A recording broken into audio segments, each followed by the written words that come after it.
Marwadi university మంచి భవిష్యత్తు కోసం తెలుగు విద్యార్థులు ఇష్టపడే యూనివర్సిటీ. కాల్ 9059052378 9059052379. జమ్మూ కాశ్మీర్ పహల్గామ్ లో ఉగ్ర దాడి జరిగిన తర్వాత ఈ పీఓకే కావచ్చు ఎల్ఓసి దగ్గర రెండు దేశాలకు సంబంధించిన బోర్డర్ లైన్ లో ఒక ఉద్రిక్త వాతావరణం అయితే కనిపిస్తోంది. ఎందుకంటే పాక్ కి సంబంధించిన ఈ సైనికులు ఎవరైతే ఉన్నారో వాళ్ళు మన భారత్ కి సంబంధించిన సైన్యం మీద కాల్పులు జరిపినట్టుగా మనకైతే రిపోర్ట్స్ అందుతున్న సిచ్యువేషన్. సో తొందరపాటు చర్యగా అట్లాగే దుందుడుకు చర్యగా చాలా మంది విశ్లేషకులు అయితే భావిస్తున్న సిచ్యువేషన్ అయితే కనిపిస్తోంది. దీన్ని ఏమాత్రం కూడా ఈజీగా తీసుకోవట్లేదు మన భారత సైన్యం కూడా.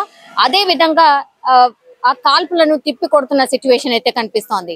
సో యుద్ధాన్ని కోరుకుంటుందా పాక్ అనేటువంటిది ఒకవైపు టాక్ నడుస్తున్న సిచ్యువేషన్ అయితే కనిపిస్తోంది. సో ఎల్ఓసి దగ్గర ప్రస్తుతం పాక్ ఆర్మీ అండ్ మన ఆర్మీ మధ్య మాత్రం ఒక యుద్ధ వాతావరణం కనిపిస్తున్నట్టు స్పష్టంగా అర్థమవుతోంది. అలాంటి రిపోర్ట్సే అందుతున్నాయి. ఇప్పటి వరకు మాత్రం ప్రాణ నష్టం కావచ్చు, లేదంటే గాయాల పాలైనటువంటి సిచ్యువేషన్ కావచ్చు, దానికి సంబంధించిన వార్తలు ఎక్కడా రావట్లేదు. కానీ అడపాదడపగా పాక్ సైన్యం మన సైన్యం మీద కాల్పులు జరుపుతున్నట్టుగా వార్తలు అయితే ప్రస్తుతం అందుతున్న సిచ్యువేషన్ అయితే కనిపిస్తోంది. సో అర్ధరాత్రి ఈ కాల్పులకు తెగబడినట్టుగా మనకైతే రిపోర్ట్స్ అందుతున్న సిచ్యువేషన్ అయితే కనిపిస్తోంది. ఇంకోవైపు ఏమో పహల్గామ్ లో ఎప్పుడైతే ఈ ఉగ్రదాడి జరిగిందో అప్పటి నుంచి కూడా పూర్తిగా జమ్మూ కాశ్మీర్ ఆ చుట్టుపక్కల ప్రాంతాల్లో పూర్తిగా మన సైన్యం ఆధీనంలోకి తీసుకొని రంగంలోకి దిగినటువంటి సిచ్యువేషన్ అయితే కనిపిస్తోంది. ఎక్కడైతే ఉగ్రవాదుల స్థావరాలు ఉండొచ్చో వాటన్నిటినీ కూడా జల్లెడ పడుతున్నారు. అట్లాగే ఈ రోజు మనకున్నటువంటి సమాచారం ప్రకారం అయితే ఈ లష్కరే తోయిబాకు సంబంధించిన కీలక నేత కూడా హతమైనట్టుగా మనకున్నటువంటి ఇన్ఫర్మేషన్. సో సీరియస్ గా గాలింపు అయితే కొనసాగుతోంది. ఉగ్రవాదులకు సంబంధించిన వేట మాత్రం చాలా సీరియస్ గా కొనసాగుతోంది. ఇంకోవైపు ఏమో ఇదంతా జరుగుతుంటే మొన్న ఎప్పుడైతే ఈ పహల్గామ్ లో దాడి జరిగిందో ఆ దాడిలో అక్కడ స్థానికంగా ఉన్నటువంటి ఒక ఇద్దరు ఉగ్రవాదులు ఎవరైతే ఉన్నారో వాళ్ళు అంటే జమ్మూ కాశ్మీర్ కి సంబంధించిన పౌరులే, కానీ పాకిస్తాన్ కి వెళ్ళి అక్కడ పూర్తిగా ట్రైనింగ్ అంతా తీసుకొని ఈ ఉగ్రవాద కార్యకలాపాలకు సంబంధించిన ట్రైనింగ్ అంతా తీసుకొని ఇక్కడికి వచ్చి అంటే దాడి చేసినట్టుగా పూర్తిగా ఇన్ఫర్మేషన్ అయితే కనుగొన్నారు. కానీ వీళ్ళు వాళ్ళ ఆస్తులు వాళ్ళ ఇల్లు ఎక్కడైతే ఉన్నాయో దానికి సంబంధించిన క్లూ కావాలనే మన సైన్యానికి తెలిసేలాగా చేసి ఆ తర్వాత మన సైన్యం వాళ్ళ ఇంటి దగ్గరికి వెళ్ళిన తర్వాత వాళ్ళ ఇంట్లోనే వీళ్ళు ఎల్ఈడి పేలుడు సామాగ్రిని ఉంచినట్టు, అట్లాగే వాళ్ళ ఇంటి లోపలికి వెళ్ళి సర్చ్ ఆపరేషన్ చేస్తున్నటువంటి సమయంలోనే ఆ కొద్దిసేపట్లోనే వీళ్ళు అంటే మన సైన్యం ఎప్పుడైతే వాళ్ళ ఇల్లుని కడుగుని వాళ్ళ లోపలికి వెళ్ళి పూర్తిగా గాలింపు చర్యలు వచ్చి బయటకు వచ్చిన కొద్ది క్షణాల్లోనే ఈ ఎల్ఈడి బాంబ్స్ కూడా పేలిపోయినటువంటి సమాచారం అయితే మనకున్నటువంటిది. ఒకవేళ అప్పుడు మన సైన్యం ఎప్పుడైతే గాలింపు చర్యలు చేపడుతుందో ఈ టెర్రరిస్టులు ఉన్నటువంటి ఇంట్లో వాళ్ళు కావాలనే మన సైన్యం వస్తారు, ఆ తర్వాత ఎల్ఈడి బాంబ్స్ పేలుతాయి, సైన్యం కూడా చనిపోతుందన్న ప్లాన్ తోనే ఎల్ఈడి బాంబ్స్ ని అమర్చినట్టుగా దానికి సంబంధించిన క్లూ తెలిసేటట్టుగా చేసినట్టుగా మన అధికారులు అయితే భావిస్తున్న పరిస్థితి. సో ఇంకా కూడా ఆ బుద్ధి మార్చుకోలేదు. సో పక్కాగా స్కెచ్ అంటే ఉగ్రదాడి చేయడం, ఆ తర్వాత ఏం జరగవచ్చు, మన సైన్యం ఏమేమి చెయ్యొచ్చు అని ముందుగానే ఊహించుకొని వాటికి సంబంధించి కూడా ప్లానింగ్ చేసినట్టుగా స్పష్టంగా అర్థమవుతోంది.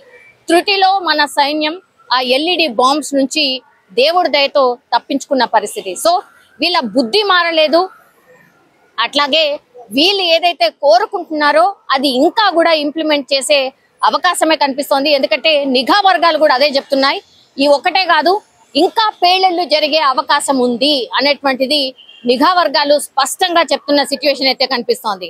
సో అమాయకుల ప్రాణాలే తీయడమే లక్ష్యంగా వీళ్ళు ముందుకు కదులుతున్నట్టుగా స్పష్టంగా అర్థమవుతోంది. సో ఏం జరుగుతుంది, ఇంకా ఎట్లాంటి పరిణామాలు జరిగే అవకాశం ఉంది, ఎందుకంటే ఈ కాశ్మీర్ కి సంబంధించిన ఈ అంటే అక్కడ ఉన్నటువంటి చుట్టుపక్కల మాత్రం ఒక టెన్షన్ వాతావరణమే కనిపిస్తోంది. ఇండియా అండ్ పాకిస్తాన్ ఈ టూ బార్డర్స్ లో ఈ నియంత్రణ రేఖలో మాత్రం కొంత టెన్షన్ వాతావరణమే ప్రస్తుతం అయితే కనిపిస్తోంది. అట్లాగే ధీటుగా వాళ్ళకి సమాధానం ఎట్లా చెప్పాలి అనేది కూడా మన సైన్యం సిద్ధంగా ఉన్నటువంటి పరిస్థితి. ఎట్లాంటి పరిణామాలైనా ఫేస్ చేయడానికి రెడీగా ఉన్నట్టుగా కూడా మొన్ననే ప్రధాని మోడీ బీహార్ సభలో స్పష్టంగా చెప్పినటువంటి పరిస్థితి. అట్లాగే మన హోంశాఖ కూడా వార్నింగ్స్ పంపిస్తోంది. అట్లాగే మిత్ర దేశాలు మిగతా దేశాలు ఏవైతే ఉంటాయో ఉగ్రవాదుల్ని అంతం చేయాల్సిందే.